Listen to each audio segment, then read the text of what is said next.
Does it ever feel like you're a marketing professional just speaking into the void? But with LinkedIn ads, you can know you're reaching the right decision makers, a network of 130 million of them, in fact. You can even target buyers by job title, industry, company, seniority, skills, and did I say job title? See how you can avoid the void and reach the right buyers with LinkedIn ads. Spend $250 on your first campaign and get a free $250 credit for the next one. Get started at linkedin.com/campaign. Terms and conditions apply. Welcome back to Marvelous Disney. I'm entertainment writer Jim Hill, and this podcast has been on hiatus, well, since we lost my original co-host for this program, who was the amazing Aaron Adams. Aaron passed away back in November of 2023, and out of respect for his lovely bride, Sabrina, not to mention, because I just missed the hell out of the guy, we put Marvelous Disney up on blocks for a while. The unspoken plan here at Jim Hill Media was that we would eventually put this podcast back into production, but how do you replace somebody who's irreplaceable? I mean, it says an awful lot about Mr. Adams that in order to fill the crater-sized hole that Aaron left in our organization, it now takes three guys to do what Mr. Adams used to do. By that I mean Jim Hill Media's super talented editor, David Gray. Hi, David. This podcast or network's hugely talented producer, Eric Hersey. And then there's a third guy who I'll get to in a minute. Anyway, we had another loss here at the Jim Hill Media family earlier this summer that also rocked us, and that was the sudden passing of Brian Gahn, my co-host for this network's Looking at Lucasfilm show. Thanks, by the way, to all of you who reached out and offered your condolences, which I've since shared with Brian's widow, Liana, and his two lovely kids, Devin and Brianna. And look, apologies, folks, but I worked long enough with Aaron Adams that his voice now lives rent-free in my head, which is why just now I heard Aaron say, clear as day, move it along, fat man. This is not why these people clicked on this podcast. They're here to be entertained and informed, so stop with the whiny baby man routine and get on with the show. And that, to be honest, is what I miss most about Aaron Adams, how he'd repeatedly bring me up short, how he constantly remind me that my chief responsibility wasn't to be self-indulgent, but was to rather deliver for the audience that he and I had been lucky enough to build up. Aaron was a show business professional, and what mattered most to him was week in, week out, delivering a quality product on a consistent basis, which is why I know for a fact that Mr. Adams would be pissed to find out that Marvelous Disney has been on hiatus for 22 months now. Aaron was the type of guy who'd get genuinely angry if a podcast that was supposed to go up on Tuesday morning went up on Tuesday afternoon instead. So, to honor Mr. Adams' memory, and because I really don't want Aaron to kick my ass when we next meet, wherever that might be, we're now officially rebooting Marvelous Disney here at Jim Hill Media. But how do you replace someone like Aaron Adams? The smart answer is you don't. But what you do is you bring in someone who, just like Aaron was, is a show business pro who's been doing this for years and really knows his stuff. More to the point, this guy flat out told me that he was a huge Aaron Adams fan. Just now realizing this guy never said he was a Jim Hill fan. Okay, I hope that doesn't come back and bite me in the ass sometime. Anyway, please welcome Dan Graney. Now, let me just say, as someone who's long enjoyed your work over at Real Spoilers, not to mention what you and Hunter continue to do over with Hubbubbery, there's a line from Billy Joel's Piano Man that immediately comes to mind here, and that's, they sit at my bar and put bread in my jar and say, man, what are you doing here? So seriously, Dan, what are you doing here? Tell the truth. You lost a bet, right? Well, I mean, as much as I enjoy a good wager, Jim, I have to be honest, this is kind of a full circle moment for me. So, I mean, if you and the listeners would indulge me, let's hop in the Wayback Machine just for a second. And we'll start with the show. Mm-hmm. Like a lot of people, I was a big fan of Marvelous Disney and of Aaron Adams, and his absence in the fan community, it's been deeply felt. And I say that because I'm part of that community. I mean, For me, this all started way back when my parents introduced me to movies and shows that really still shape me today. I mean, as a kid, my mom tricked me into reading comic books just to help promote any, sort of sense of literacy. And I have to be honest, it worked. And then, 1977, I was there in a theater for the opening weekend of Star Wars. And for many of us, that rewired my brain forever. And since that point, I've always kind of carried this obsessive love for pop culture. I wrote reviews, I told stories, and I eventually ended up on the airwaves here in St. Louis at 105.7 The Point. Later, I co-hosted a podcast called Real Spoilers, which is, where we first met, honestly, about, I think, 10 years ago when you guested on the show. This is true. Yeah. Fast forward to today, I co-host what you mentioned, The Hububbery. That's HUBBUBBERY. We picked something easy. It's on YouTube. I co-host this show with my buddy Hunter Lanchey. And the best way I can describe it is, we kind of consider ourselves these pop culture archaeologists. We dig up the unknown or the lesser known or even just the forgotten gems of pop culture that might deserve another look. So here I am, once a fan, always a fan. My hope is that with this reboot of Marvelous Disney, we're going to celebrate, what came before. We're going to honor this community that Aaron helped build and hopefully bring something new and fun to all the fellow fans out there. Oh, Dan, that was lovely. Okay, so now, folks, you know who the hosts of the show are. I guess now we need to introduce you to the sponsor of Marvelous Disney, which is unlockmagic.com, which is where you get real discounts on Walt Disney World and Universal Orlando tickets, sometimes upwards of 12% off. And just so you know, unlockmagic.com is run by the exact same team behind DVC Rental Store and the DVC Resale Market. So you just head there, you pick your dates, grab your tickets for after-hours events like Halloween Horror Nights at Universal. By the way, if you're planning on doing Mickey's Not So Scary, it's a trick, folks. There's no treat this year. The tickets are sold out. You waited too long, all right? Not 22 months, but you waited too long.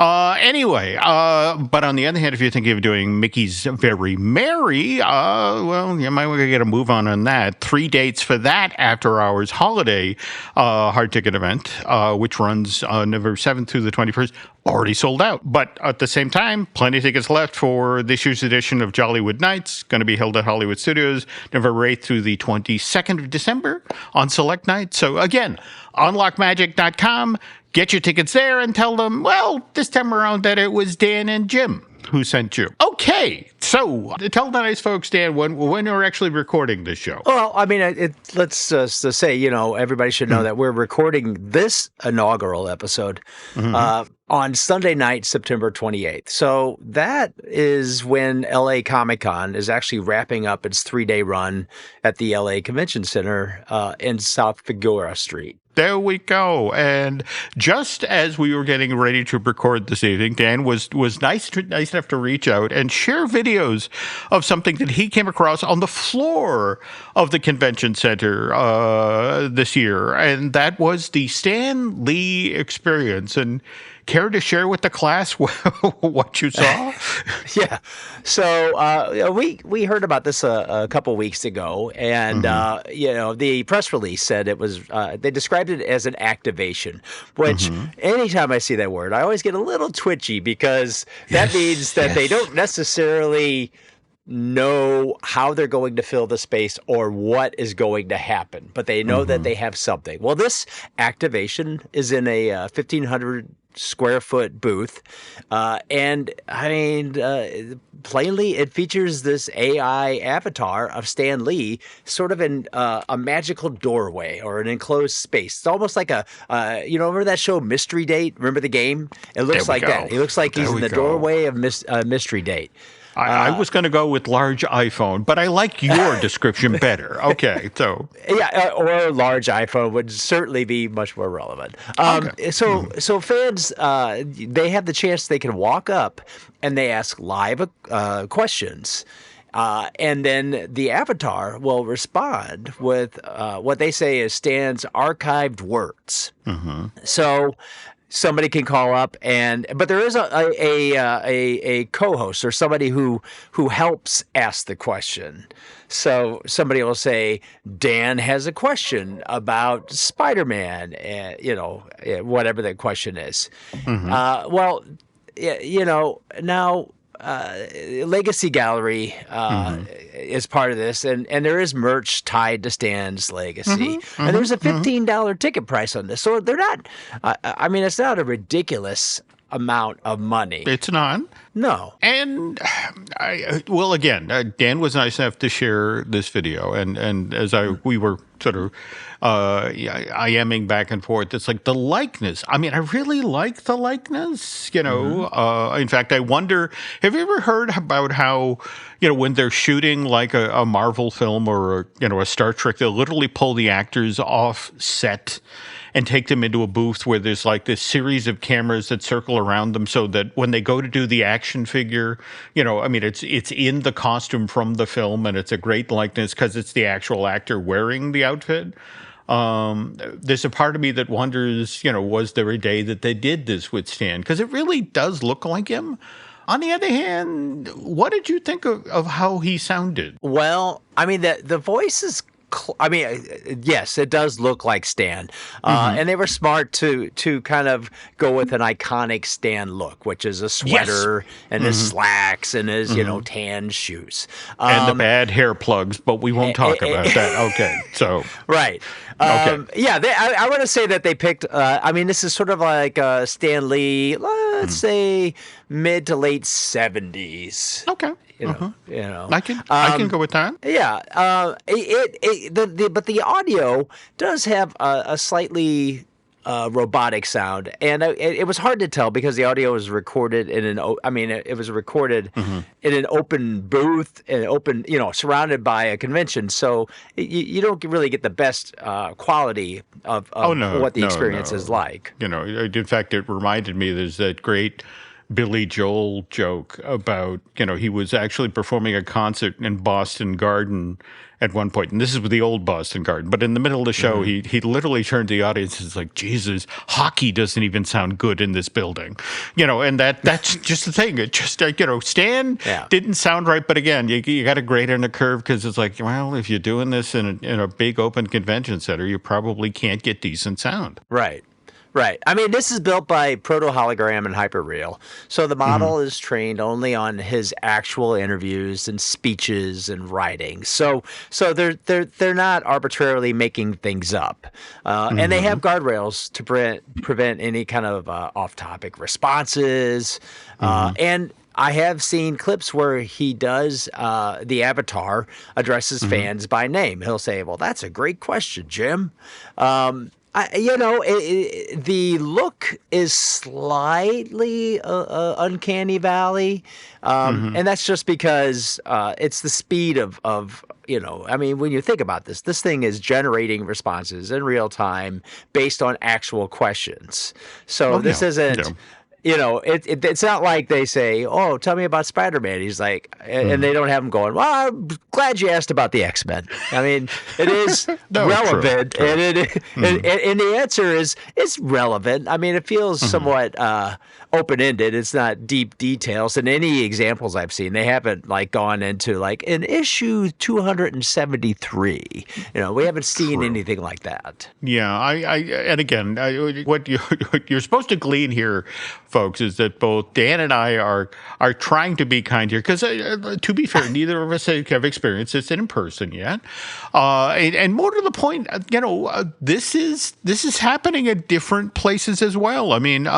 Did you get to see that Walt Disney hologram for the Disney 100 thing that they did at the Franklin Institute? This is that traveling exhibit that debuted back in February 2023. And what's fascinating is that one actually got attacked for the likeness because what was interesting is they based it on the way Walt Disney looked the very first year the Disneyland TV show was on television. So it was 1955 rather than, but they had to colorize it.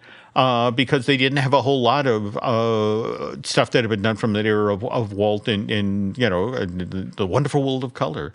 And the fans really kind of, that's not the Walt I know. And then just this past summer, but in both of these cases, the Stan Lee thing and the Walt Disney thing, are relatively short bits. I mean, you pay $15, you get your 5 minutes with Stan, you move on. On the other hand, there's the Elvis Evolution thing that was the concert experience that was presented in London in July of this year, and this, the interesting thing of this is Elvis aged over the course of and again, it's an Elvis hologram. So we got young Elvis, we got older Elvis, we got fat Elvis, and this just seems to be the way entertainment is going. And in fact, I was just telling Dan before we get started here tonight that went over to Variety, and there's a story over there today about Tilly Norwood, this actress that the industry is so excited about. And the reason the industry is so excited about her is she's the first AI actress. So long story short, folks, we may not be overly enthusiastic about this stuff, but it's still coming. Yeah. The thing with this is, I mean, unfortunately, this also follows a bit of baggage with, Stan Lee. And when I say baggage, it's not about Stan Lee, but his later years in life have been, they've been under some scrutiny. So they have. I think people are a little more aware of, like, would he have been okay with this? Is this right? So there's that additional baggage. It's not like we with Elvis, for instance, or they did the Tupac, and they've done a Freddie Mercury. I mean, we've seen examples of this. But this one, it just happens to be fairly recent, and there was, there's been a lot of discussion about, how was Stan treated well when he was older or not. We don't know. All right, I'm going to take my opportunity to tell one of my favorite mean show business stories. And again, this is apocryphal. I don't know if this actually happened, but as the story goes, it's what is it? It's March of '77. And the executive at RCA, who runs the Elvis Presley account, is in his office for the morning, and his secretary kicks open the door and runs in tears and goes, "Elvis is dead!" And the gentleman leans back at his desk and puts his hand on his chin and thinks for a moment, goes, good career move. And that. That's the thing. That's the weirdest part of these sorts of hologram things that, for a lot of folks, in fact, for a lot of folks who knew Stan Lee, the latter part of his life, I mean, face it, there was the fun Stan Lee who'd do the cameo and all the in fact, you look forward to seeing Stan turn up in the MCU, how is he going to turn up this time? And, for those of us who were lucky enough to meet him later in life, and to watch sometimes, how the poor man was treated, that you'd have this long line of people who wanted to get things autographed to get his autograph. And, the poor guy was surrounded by people who, here's a pen, sign that. Okay, move along, sign this. And it just, it didn't seem like a very respectful way to treat a man who'd created so much joy, and so much stuff we enjoy even today. But, well, anyway, on that depressing note, folks, we're going to cut away for a quick commercial here. And when we get back, we're going to talk about the next Spider-Man movie, the one that's shooting over in the UK right now. But first, this. Wish you could become a morning person? You know the type, up before the sun, early morning runs, first one to the office with donuts and a smile. How do they do it? Easy. With the new Galaxy Watch 8, sleep tracking and personalized insights from Samsung Health help you improve so you can wake up to a whole new you. One who, dare I say it, skips the snooze?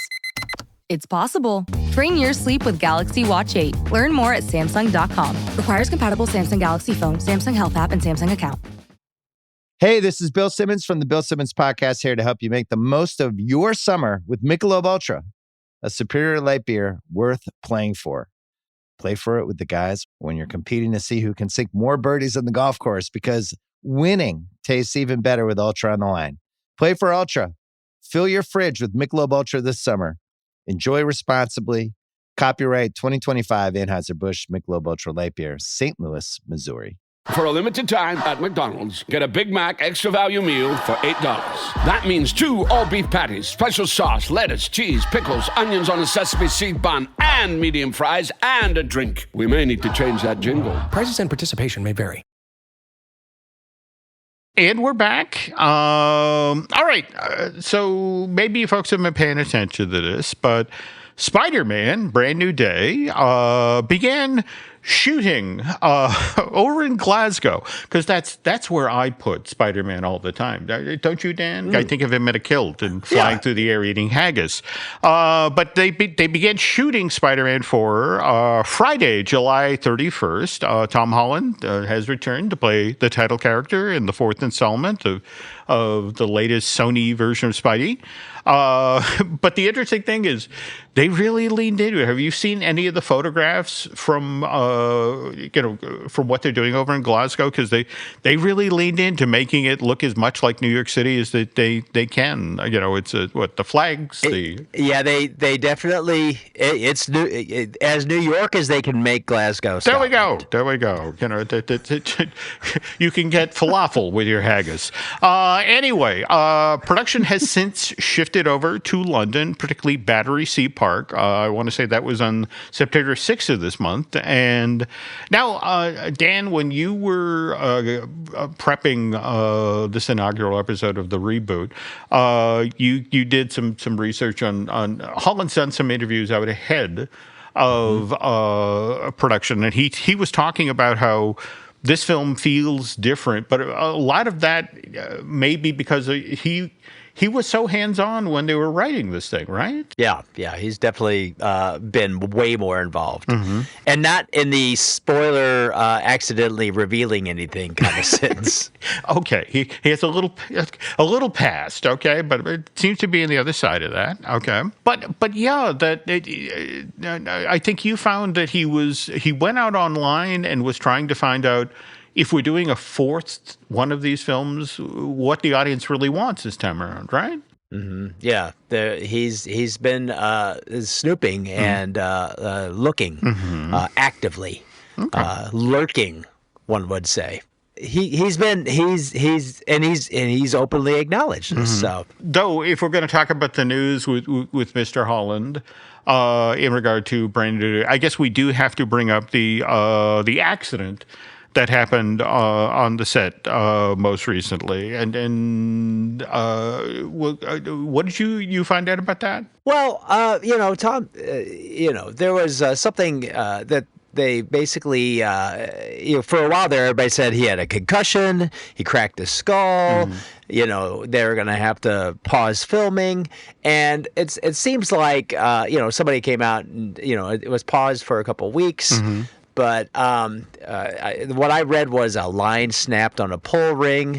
And, a lot of this that might be happening is because of they're going so practical on a lot of this. Now, a couple nights after the incident, after he went and got checked out at the hospital, he was at a charity gala, and everybody seemed fine. His dad said he's fine. He just, they're going to take it easy. Just want to make sure he's okay. Erring on the side of caution, as they should. Oh, no doubt. And a lot of that, let's be honest here, comes on the heels of what happened back in August of 2021. Black Panther Wakanda Forever was actually being shot in Worcester, Massachusetts. And as it was explained to me, a stunt motorcycle fell over during the shooting of a chase scene. And as a direct result, Letitia Wright, the lead, she wound up with a fractured shoulder, a really for real concussion, not a slight one, and some lingering health issues. And Marvel didn't just shut down production for a week or two, as in Tom Holland's case. Letitia wasn't able to actually return to the set till January of the following year, 2022. So there was, the considerable lag in it. That really screwed up filming. Whereas Brand New Day, it is back in the saddle at this point, right? It is. And I think, as you just mentioned, they're really leaning into practical effects this time around. In fact, I think you came across that it was Destin Daniel Crichton who did Shang-Chi and the Legend of the Ten Rings, who's directing this time around, and as opposed to John Watts, who did the last three of the Spider-Man movies, and he's very into doing things practically. Is that correct? That is, yeah. And surprisingly, a lot of people don't realize it, but a lot of Shang-Chi was practical. If you see any of the behind the scenes, there's not as much. I mean, obviously the stuff that's CGI, well, the dragon and stuff like that. But as far as like when they were on the in San Francisco and on the streetcar and everything separating, a lot of that was practical, and he likes that sense of realism. John Watts, on the other hand, he came out, and it was actually not that long ago, and he said, he's quoted as saying, this is a great quote, I have a very practical bit of Spider-Man advice, and I think every Spider-Man director goes through it. It doesn't look good when someone is just swinging on a rope. You think you're going to go in there, you're like, we're going to do it all practical. We're going to get a stunt man. Well, not in the case of Tom Holland. We're going to be swinging around. He goes, and he says, it's boring. It looks dumb. It looks like a monkey swinging on a vine. When you put someone on just a rope, don't waste your time. That's my advice to the next Spider-Man director. Now, here's the funny thing. If you if anybody has seen any of the footage, because, and I should say, one thing that I don't want to do a lot of is spoil. I'm not going to lean into spoilers or rumors. If stuff is well known, like if casting announcements, when that stuff is public and it's all known, we'll talk about it. Now, we'll give people a heads up and say, hey, you might want to skip ahead if you don't want to hear this. But as far as like the rumor mongering, and there's a lot of stuff that, there's other channels and shows and podcasts that do that. We don't need to do that. We're not going to do that. And we want to keep the movie going experience still fairly pure. That said, there was a lot of people, because they did shoot this practically, granted, on the streets of Glasgow, but there is Tom Holland swinging around back and forth on this big rig over the street as cruising down the street. So, I don't think he looked like a monkey on a vine. He looked like Spider-Man to me. But I could also see why he might have, popped his head. There we go. And by the way, my own little contribution to, how difficult it is to do Spider-Man stuff practically. This would have been March of 2003. My friend Tom M. Was nice enough to invite me onto the Sony lot, and Dan, that's the old MGM lot in Culver City. Yeah. So he's taken me around to show me what's left of this classic piece of old Hollywood. So we wind up on Soundstage 27, which is where the Munchkin Village from the original Wizard of Oz, that's where the set was built. That's where the scene. In fact, he showed me the trap door where Margaret Hamilton almost made it out before the ball of fire. And by the way, directly below that is the giant swimming pool that Esther Williams swam in for all those movies. But as we walked into Soundstage 27, there were these three stuntmen. They had an American flag planted in the ground, in the soundstage, and they were all wired up and trying to master Peter Parker landing sideways on, an American flag sticking out of the side of a building. And, we stood there for about 5 minutes watching them rehearse, and oh my God, it looked impossible. They had all these people pulling the wires and all these guys who were clearly pros, but, they just couldn't stick the landing. So from the practical, I immediately understand what John Watts is saying. It's like, no, go CG. Yeah. You'll spend far less time, in front of the craft services table nervously eating because you're behind schedule. So. Well, I mean, not to mention I don't know how many Broadway actors who the Spider-Man Turn Off the Dark. How many did they wipe out? Like 15? I mean, they just had like a regular, they just had a doctor on call having to another one fell. Did you ever see that issue of The New Yorker that literally had the ward full of Spider-Men, from the Broadway show, all of them in cast? Yeah. Oh, that was funny. I mean, it's unfortunate because it's one of those things. I actually had tickets to it. Did you? When it was in? Yes, when it was in. It was before the opening, but I had tickets, and of course, it obviously did not open on time. Oh no! And it's one of those things. I do kind of wish I had the chance to see it because I was all excited, but it wasn't meant to be. No, that was another one as well. I mean, just when it finally opened. I kept telling myself, the next time I'm in New York, I'll see it. And then it closed. So anyway, speaking of casting, we also have some news in regard to the cast of Brand New Day. And so please explain to the folks who Marvin Jones III is going to be playing in this movie. Well, this is kind of interesting. This is actually an example of the voice in your head matching the character on the screen because Marvin Jones III is going to be playing Tombstone. Now, he has played Tombstone. He played Tombstone in Spider-Man Beyond Into the Spider-Verse, and he'll be playing Tombstone and Spider-Man Beyond the Spider-Verse. So this is one of those rare instances where a Marvel actor is playing the same role in different mediums. What's interesting about Tombstone is the character. Now, Marvin Jones the third, incredible actor. And it's very. I mean, I think this is great because Tombstone is a character that is definitely a street level character. And that's something that we had been hearing for a while, is there's going to be a street level. Now, granted, Sony and Marvel might have different versions of what they consider street level because, at the end of, Spider-Man No Way Home, we saw Peter after the memory wipe and the Doctor, Strange spell and stitching the fabric of time and the multiverse back together, supposedly. Everything was, any recollection.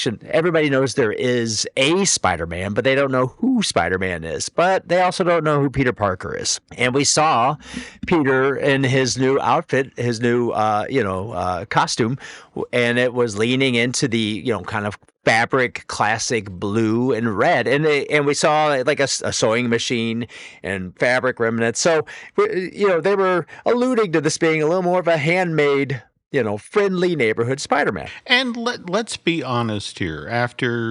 Face it, No Way Home, when it arrived in theaters December of 2021, how are you going to top, that lineup of villains? William Dafoe back as Norman Osborn, Green Goblin, Alfred Molina, back as Doc Ock, Jamie Foxx, Electro, Thomas Hayden Church as Sandman, and Rice Ifan as the Lizard. So, it might actually be a really smart way to go to return to street level. And I think when you and I were pre-gaming, you were talking about how, kind of the giveaway that this is a smart way to go was the way the audience reacted in No Way Home when we finally got to see Peter Parker's attorney. No disrespect to Tobey Maguire and Andrew Garfield. They got a wonderful reaction from the audience as well. But the moment that, Charlie Cox came on screen as Matt Murdock, the noise the audience made was so cool. Like, oh, of course. So, we got about a minute of screen time, and half of that was people hooting and hollering. Yep. It was, people love that character. They love him in that character. Yeah, and of course, Mr. Cox has been playing Daredevil since the Netflix series debuted back in April of 2015 and completed its run in October of 2018. So we got those 3 seasons, 39 episodes, which then moved over part and parcel to Disney Plus March of 2022, and Interesting. That same month is when we learned we were getting. Would you call this a sequel series or was it a reboot? The Daredevil Born Again. What would you call it? Well, I think it was a sequel series. It was meant to be a sequel series, but I think the initial version of it that they were started shooting was maybe not sequel enough. Okay. Well, and it's interesting. What Dan's alluding to here is they had a rough time, folks. They started shooting March of 2023. I want to say they were 6 episodes in, and they literally stopped production. And effectively, this was September of 2023. And all right, no. We need to change. This is going in the wrong direction. I'm not going to lie. When we finally did get to see the show, when it debuted, they made the right choice. I mean, it was a wonderful, wonderful show. And was that March of this year, 2025? Because I want to say. We're supposed to get the second bunch of shows starting in March of 2026, and then, but even before then, we got the news you're about to share. Well, yeah, here's the funny thing is that season 2 they announced that there was going to be season 2 before we got to see season 1, and hey, guess what they just did? They just announced that now we're going to see that there's going to be a season 3. Before we see season 2, and this is something new. Yeah. There's only been a handful of the Marvel things that have managed to get a 3rd season, right? That this is for Marvel. This is the first Marvel, or I should say, the first Disney Plus. There we go. Marvel series that has made a 3rd season. And obviously, again, this is just an amazing showcase for Charlie Cox and of course Vincent D'Onofrio. I love his Kingpin. Whenever he turns up as Kingpin, it's just an amazing show. But in a weird sort of way, though, that this very much echoes what we were just talking about with Our Brand New Day, about the street level heroes. That is right. Now they haven't. We also know that John Bernthal is going to be in this movie. He's going to be playing Punisher. This is common knowledge. This isn't rumor. This isn't speculation based on behind the scenes shots that people got. This is actually on the log line. This is online. So. We know that obviously the last time we saw that character, whose role was, I heard, bumped up quite a bit. That was part of the when they went back to start over on Daredevil Born Again, because John Bernthal basically stopped and said, I am not going to do this. This is not right. He did not agree with whatever direction those initial 6 episodes took. He was not into it, and he complained vocally and said, this is not true to the character. I did not know that. Holy cow. Yeah. Okay. So he had a very strong opinion about it, and they did bring his character in, and now we're going to see his character again. So that obviously very street level, with Tombstone, a very street level character there. So we're starting to see that there's this certainly that connective tissue all coming together. I mean, eventually we gotta see Kingpin and Spidey face off, because other than Daredevil and Kingpin being arch enemies, Kingpin was in Spider-Man a lot. God, you're right. Ooh, I would love to see Tom Holland and Vincent D'Onofrio face. That would be cool. All right, but also it's important here to acknowledge, folks, that you have to walk before you can run. And once upon a time, there was no Marvel on television. Hell, there was barely any Marvel in the movies. And just recently, we lost the gentleman who set this all in motion, and that was Frank Price. Oh yeah, Frank Price. I mean, his the guy's credits are pretty substantial, but his role in the MCU that we know today, I mean, it's easily something from back in the 70s, and it should be said he was a comic book fan, but back in the 70s. His meeting with Stan Lee basically was the butterfly effect that has us where we are now. Yeah.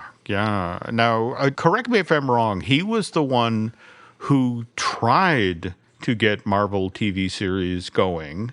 But initially, the best he could do was 10 like TV movies, right? And this is back in the day when and those were if a TV movie succeeded, that effectively acted as a backdoor pilot. That is absolutely correct. So he had the rights to. I mean, they basically when this is part of when Stan went to California. So he had left New York and went to California, and Stan was trying to make TV happen.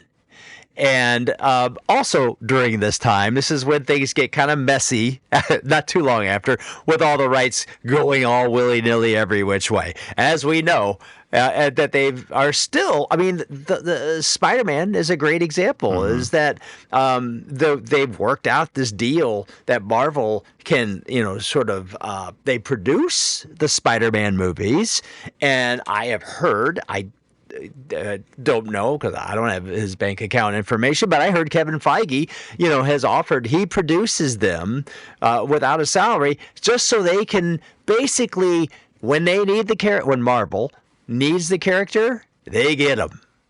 But, back then in the 70s, Frank Price, he, being a comic book fan, he acquired the live action rights to 12 Marvel characters, and get this, Jim, for the low amount of $12,500. But that just tells you, oh my God. But again, when you look at it from Stan's side of the fence, it's like that puts him in motion. That gets him out there. Yeah. Again, if the TV series succeed, that helps sell the comic books, at least a couple of the TV series definitely succeed. So he did. He his pick of the litter kind of. He said, okay, you know what? I'm gonna grab that one because that's on my kid's sweatshirt, and that was the Incredible Hulk. And he goes, I want to take that guy, and that was Captain America, and I want to take that guy, and that's Doctor Strange, and on down the line. Oh, my God. And with the Hulk, if you remember, when that came on, first of all, I mean, we, other than animation, we didn't really see a lot of superheroes in movies or TV, really, at all. And then the Hulk came along. And, they took a page. Now, this is where the smart play is that with the Hulk, they said, you know what, we're going to approach this, but we're going to take it seriously. They're not going to, they didn't want to camp it up. And Frank Price is crucial in this, is that he wanted to explore the drama behind this character. And if anything, it was like it was borrowing more from The Fugitive. There we go. The show. We go. Yeah. Where he is a man who is basically on the run, being pursued. I mean, mostly being pursued by, I believe the character was Jack McGee, who is the reporter who apparently has an editor with an unlimited budget because he's chasing them all over the country. While David Bruce Banner is trying to avoid stressing on the job.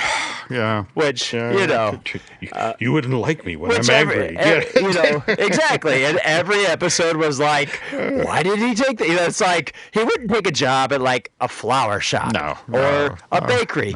No. He's going to be an air traffic controller. And it's like, come on, man. I mean, or he's going to be in construction, or he's going to drive a school bus. And it was like all of these scenarios where you're like, I think you might want to go back, to Indeed or Monster.com and just give it another swipe. But huge show, very popular. And, the ratings were, when those came out, ratings, they were through the roof. People loved those shows. Yep. And they did, follow suit. And they said, okay, well, we did these 2 TV movies. We aired them really close to each other. Boom, TV series. Yeah. They're like, hey, let's do that again. And that, in 1979, is what led to the Captain America TV movie, which, not quite, they let's just say they stray from the source material. They do. A lot. A lot. But you can't blame Frank Price. I mean, the guy, he had a lot of hits. No, he did a couple misses. No, that an amazing career. Though, please tell the story about the one that got away. Well, one character that he did really push hard for. He thought for sure this is going to be a huge hit, and that was Howard the Duck. Which, I have to say that I feel like Howard the Duck, since they James Gunn brought him in with Seth Green voicing the character in Guardians of the Galaxy. But, Howard the Duck, I think there's enough people who love that movie that they consistently re-release it. They have special editions. They got a steelbook edition. I not terribly proudly, but will admit that it has one of my favorite lines in all of Hollywood history. There's the moment when Howard and his girlfriend are returning to the lab where something has gone horribly wrong, and that they're walking into the building, and the building is clearly on fire, and scientists are running out, like my eyes, just sort of like, and Howard at one point turns to the camera and says, "This does not bode well." And I it's one of these things where I'm not ashamed to admit I have said that quite a few times over my lifetime, just, in the appropriate situation, just this does not bode well. It's just one of those movies that it probably just came out at the wrong time. It could, that could very well be. So it's one miss for Frank Price, but let's not forget, this is the guy who brought us Columbo, The Rockford Files, $6 Million Man, and Back to the Future, and he greenlit Ghostbusters and Karate Kid. So there's a lot of hits there. No, that is a genuine legacy. Though the one other thing, and again, you could put things in front of your bosses, but you can't necessarily lead a horse to water, or more to the point, lead them to pull out the checkbook. So tell us your last Frank Price story before we move on here. Oh well, Frank Price. Even Stan Lee said Frank Price is, the beginning of Marvel's screen successes.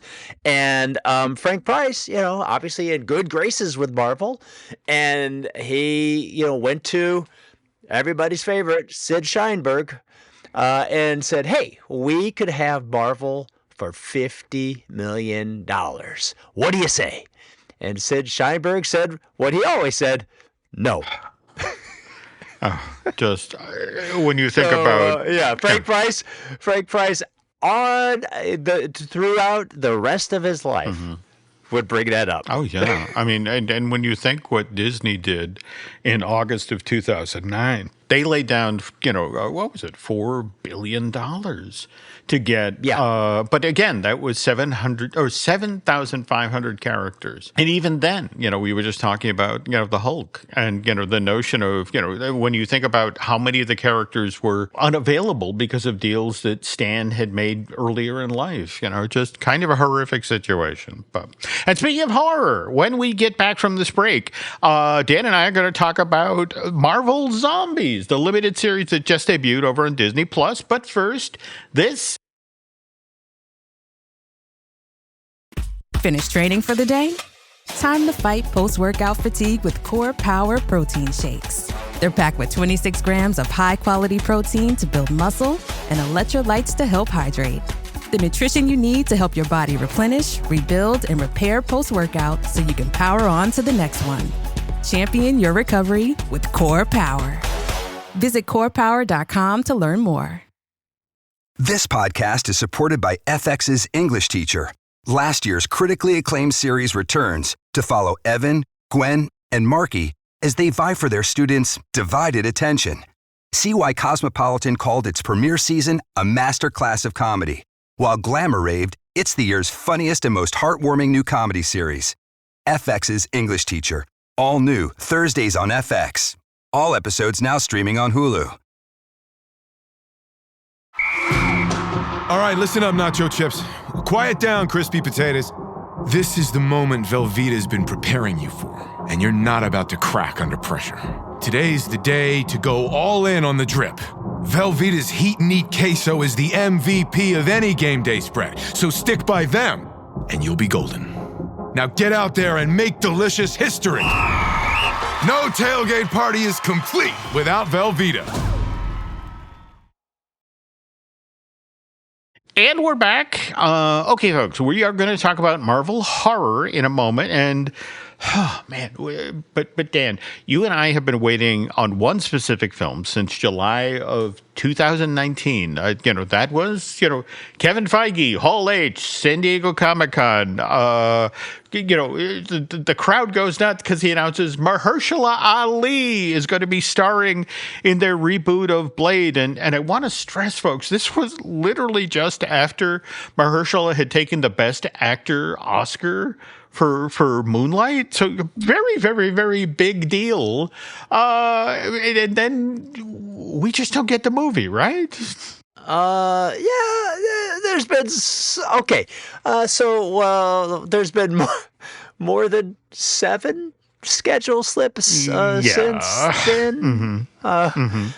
You could say that, and they have said that there's been some script issues. Yep. I mean, Kevin Feige's been very upfront. He's like, we're not going to make a movie that we don't believe in, and especially in the post content days of Disney. I mean, I think that's probably a smart move. Yep.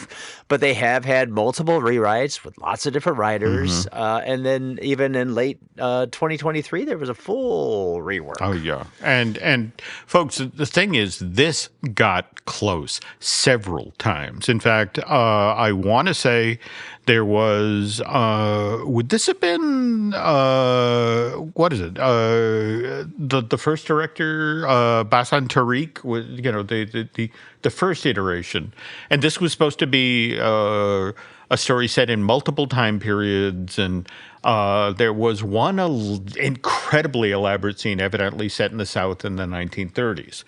And as the story goes, that version of Blade gets shut down.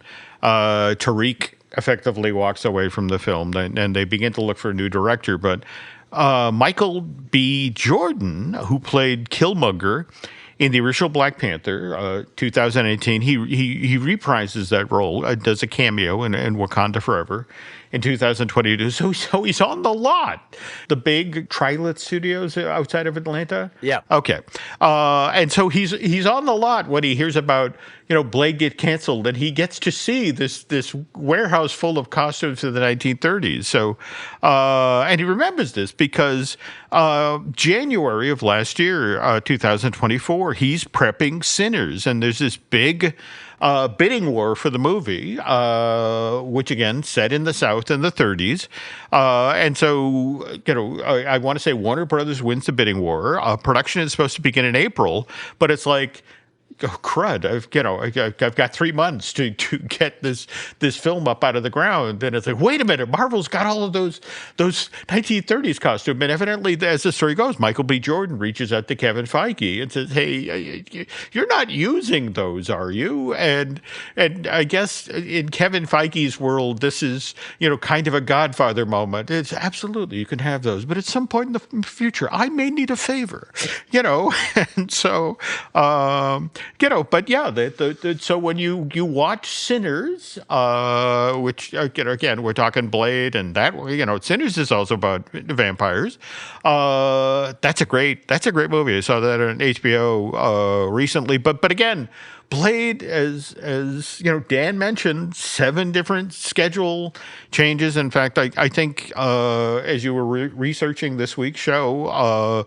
What is it that they announced last year in October that Blade, which was originally supposed to come out this year, November of 2025, that we're now getting the new Predator movie, which, by the way, also looks good. But that said, we did get a little taste of what Blade, the Mahershala Ali version of this character, would be like in Marvel Zombies, right? That is correct. Yeah, he. So at the end of What If season 3, we did get a glimpse of the character. Now they call him Blade Knight. There we go. So this is Blade, who is he's buddies. He's friends with Moon Knight, but we don't know what happened to Moon Knight. But we know that something happened to Moon Knight. So now Blade is Blade Knight, and he is taking on being the host for Khonshu. Oh, and I have to admit, I loved that moment in episode 3 of Marvel Zombies, where damn it, I'm blanking. Valkyrie is that Tessa's character? Yes. Yeah. I loved Khonshu, talking with Valkyrie. Absolutely, you guys can come in. But I have to say, that was what was, for me, what was fun about Marvel Zombies is this is very, very much a Marvel Zombies as told through the aesthetic of the MCU, whereas when you were researching, I mean, Dan did his homework. Dan went back and read how many of the original Marvel Zombies comic books? So many. Okay, well, yeah, and to your point, it is they were smart because they're like, you know what, the comics. Well, first of all, the Marvel Zombies as a concept, they were introduced in Ultimate Fantastic Four in a 3-issue run, early 2003, 2004. So that's how long ago. I mean, we're talking Marvel Zombies have been around over 20 years. And that was a brief glimpse of the zombie universe where basically a Reed Richards in the Ultimates universe gets contacted by another universe, Reed Richards, and he's like, "Hey, you should come over here. We got to do some stuff together. Let's work, And of course, he's tricking them because these Marvel Zombies, they still have the experiences and the intelligence and obviously the powers, but they are zombies, and it was basically just to try to get them to open a portal so they can go to another universe. In this 3-issue run, Magneto is the hero who keeps the zombies from breaking into another universe. But they said not long after that, they're like, you know what, those Marvel Zombies really took off, and maybe we got something there. So they thought, well, let's reach out to our buddy Robert Kirkman. Well, you know Robert Kirkman. Oh, God, yeah. Mr. Walking Dead. The Walking Dead. There we go. Yeah. So they're like, you know what? We're going to have Robert Kirkman, a big comic book guy. We're going to have Robert Kirkman write a 5-issue miniseries for Marvel Zombies. And again, it's where the heroes are infected and they consume humanity. And this is, it's incredibly gory and obviously, it's interesting because elements of that story have carried over into What If and now the Marvel Zombies miniseries. Most notably, the idea of Black Panther being kept alive as food stock. In the comic books, it was Giant Man, and in What If it was actually Vision. But and the big bad in the comic books is not Wanda. It is not the Scarlet Witch. But But that first 5-issue run, it was huge. People loved it. No, they said, you know what? We're going to do some sequels. And guess what? They did. They had Marvel Zombies 2, 3, 4, and 5. They had crossovers. They had Marvel Zombies fighting versus the Army of Darkness. Basically, I love that one. I just Ash love me Williams, Bruce Campbell. There we go. Yeah. Okay. Yeah. And then, spinoffs with Deadpool. So, I mean, as a sub-franchise, it is one of Marvel's horror franchises, but it's huge. Toys, they have a whole line of Funko Pops, statues, hero clicks. So it allows Marvel to have that, sort of an edge and a grit, but not, since it's, sort of an alternate universe, we don't, which is not something they're afraid of, obviously, with the multiverse, but they don't mess with the main characters, because within even the What If and this 4 episode miniseries, which really was kind of a movie chopped up into 4 parts. You're not wrong. You're not wrong. Yeah, but there's a substantial amount of there's a body count. Oh, absolutely. You could say. Absolutely. And what's and as Jen just referred to, I mean, honestly, if you're going to watch this, folks, I would suggest that you do start by watching, what is it? It's episode 5 of season 1 of Marvel What If. And it's literally What If Zombies. So and a lot of the ideas, the characters, that are introduced in that do play all the way through this Marvel Zombies limited series thing, though. And again, we don't do spoilers on the show, but maybe this isn't as limited a series as we think it is. Well, it depends on the ratings, but here's something that's interesting about this, and I don't know if you caught this, but Marvel, they many times when they do the animated shows, they do bring in the actual actors to do their roles. Now, we didn't have Mahershala Ali play Blade Knight, but we had somebody trying to sound like him.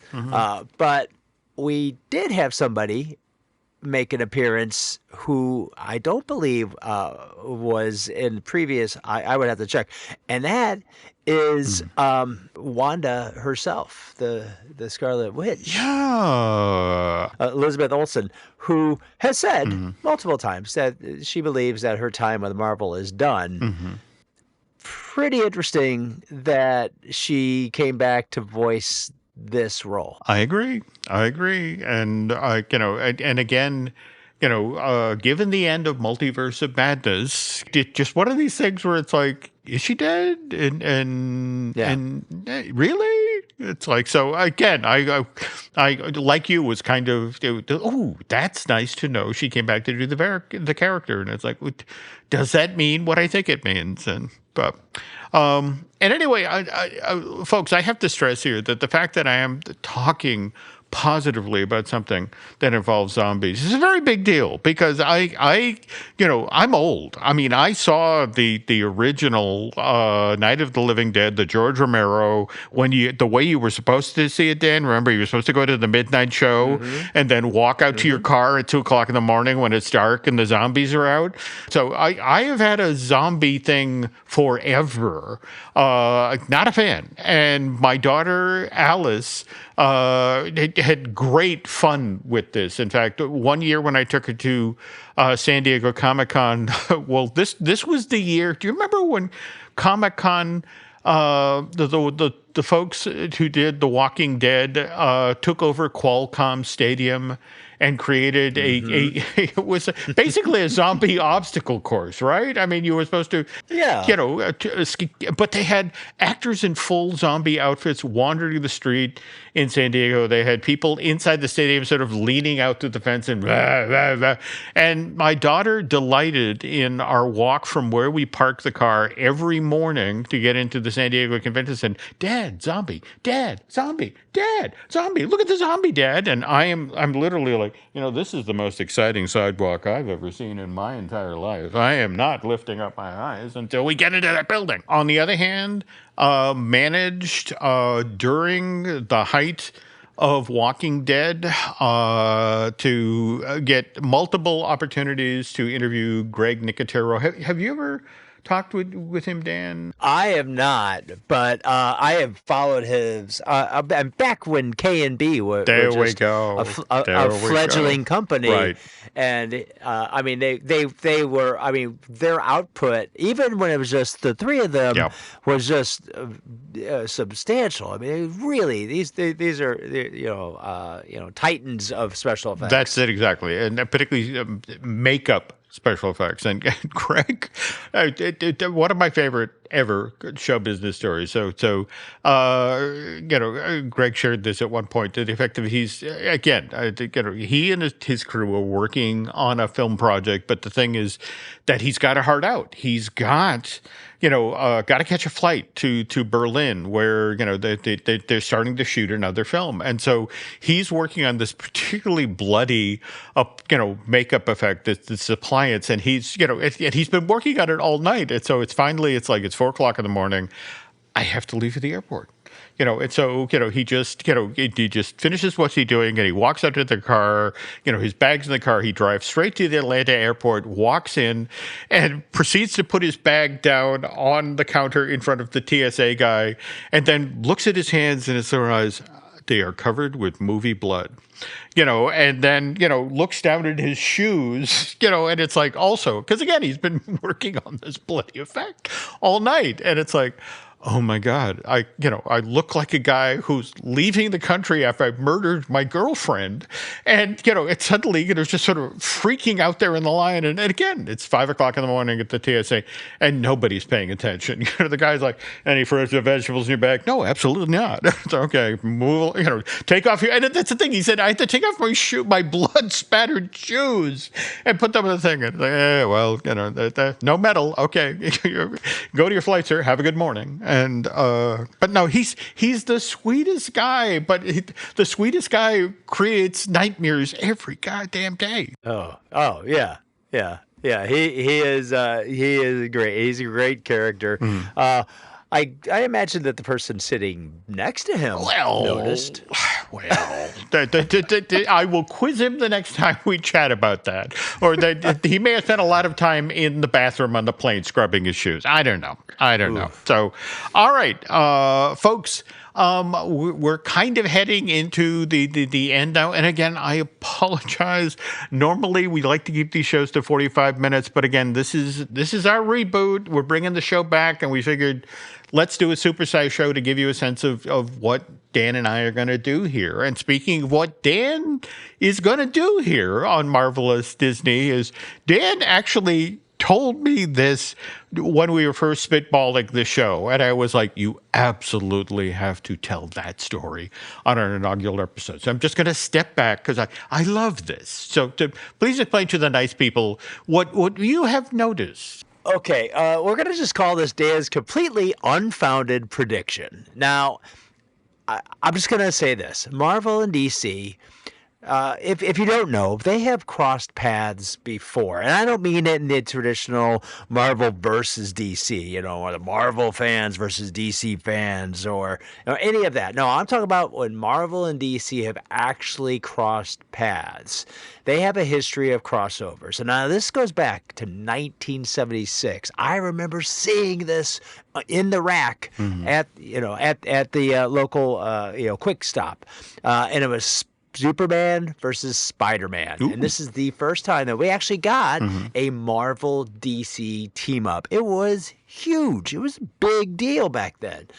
Because you didn't see this kind of stuff. We always, there were people who liked, there was Nova versus Green Lantern or, Wolverine versus, whoever. It was, you couldn't like one or the other. Me, I was always a little bit of both, depending on what it was. But that was the first time. So in 1976, it was quite a while ago that we had a chance to see Marvel and DC play nice. Well, that wasn't the only time. I mean, it was 20 years, but in 1996, there was something called Amalgam Comics. And this was where they created hybrid heroes that were literally crosses of Marvel and DC characters. A great example is there was Dark Claw, which was essentially Batman and Wolverine. Oh, no. Oh. Yeah. Wow. Yeah. Oh, I got to find that. You know. Okay. Yeah. So this is something that, like, again, they thought, well, we're going to try it a little differently. We're not going to have them just kind of bump into each other. You know, and it was a little tricky because, one big part of it is that the Marvel universe has always been grounded in reality, and the DC universe has always been reality adjacent. And when I say that, it's like Marvel used real places. That was one of Stan Lee's big, gifts to early Marvel, timely comics and Marvel comics, is that he was like basing it on real locations, real places, and it made it fun for you. Like, there's where Spider-Man is. There's Captain America. Versus like, when you've got Metropolis or Gotham, then you're kind of guessing where those locations are. But okay, so then 1996. Let's jump ahead. 2003. Now, George Perez, and this is considered one of the great George Perez. This is one of his last big epic comic books, and it was the ultimate team up of that time. It was JLA Avengers, Justice League of America, and the Avengers together again. So we see Marvel DC playing nice. Well, you know what, Jim? Guess what? Just in the past few weeks. Now that was 2003. It's been over 20 years, but Batman Deadpool #1 from Marvel just came out from Zeb Wells and Greg Capullo. So Marvel and DC again still playing nice, even though people might, every now and then you'll have the battle of which universe is better.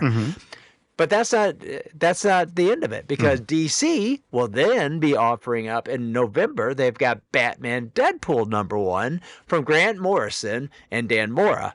So we've got more Marvel DC crossovers happening. Now, this is, like I said, first time in 20 years. It's been a while.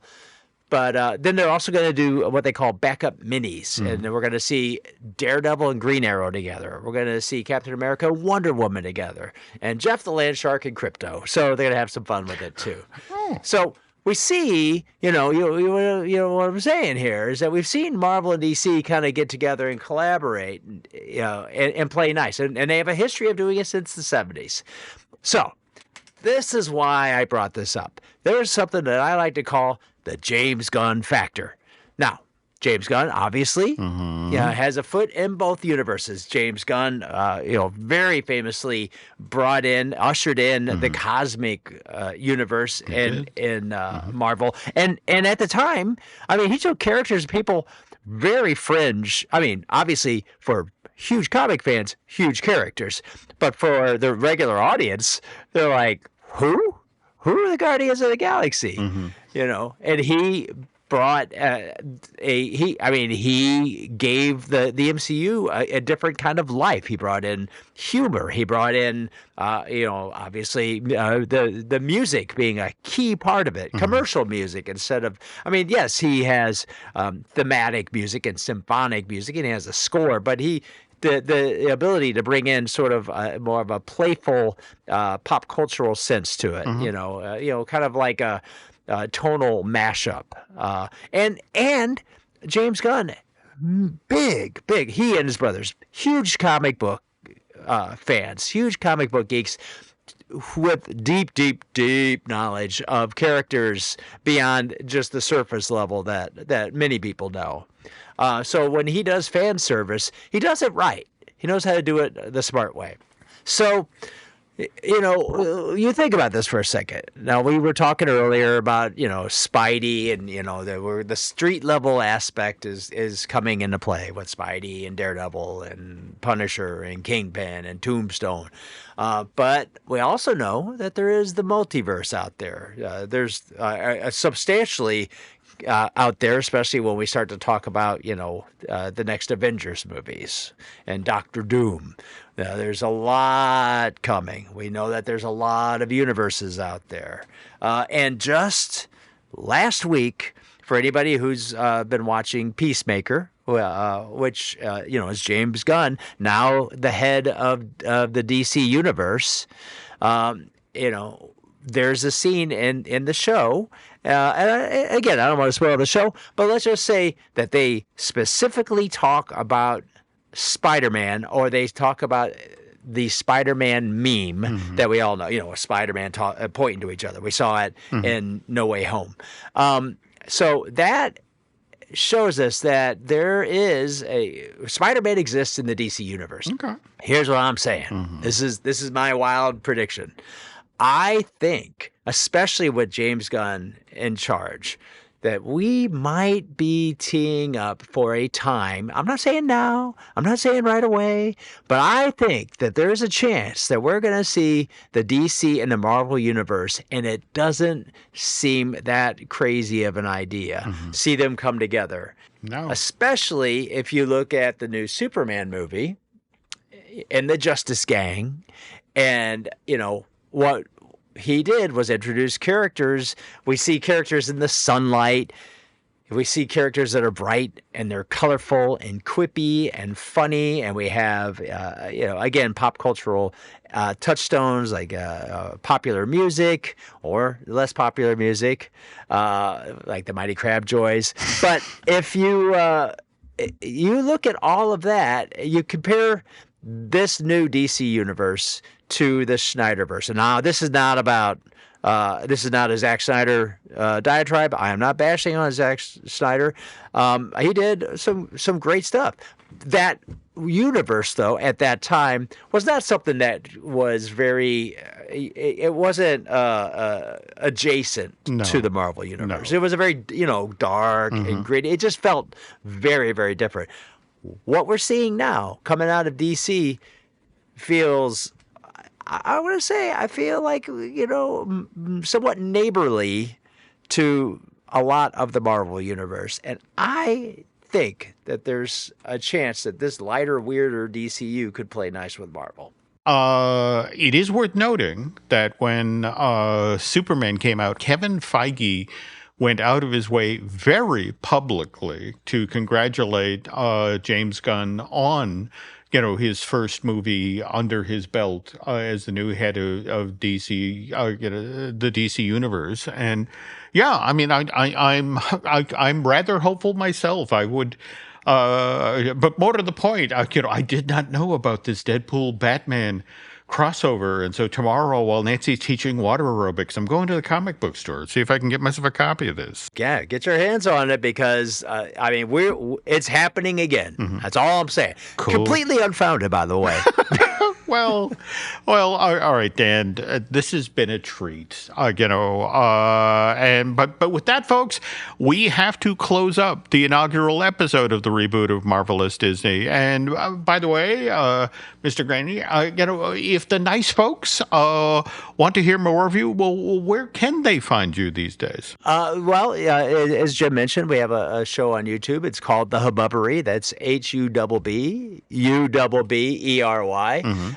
So you can find us on YouTube, The Hububbery. And you can also email me at dan@thehububbery.com or find The Hububbery on Facebook or X. Okay. I'd be happy to hear from you. Cool. And we have a couple other podcasts here, barely worth mentioning.